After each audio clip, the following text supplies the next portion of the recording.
sunt Laura și vreau să fac un videoclip cu turul camerei mele. Da. Chestii... Da, o să vă arăt pe scurt.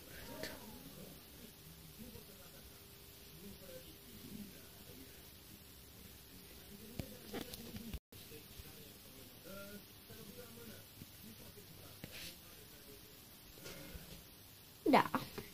De la pool, chestii, da.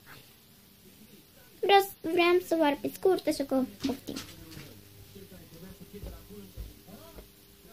Da, acolo e o întrâmpare nefericită. Cu prietenele mele. Ok, toți chestii. Patul meu, televizorul.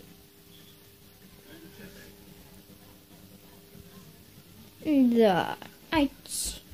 Noptiera. Da, chestii.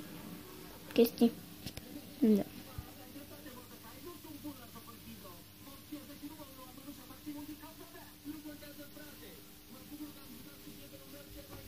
Acolo le-am lipit eu. Sunt niște desene.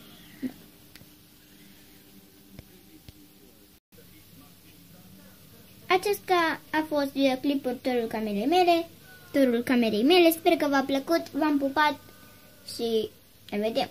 Pa, pa!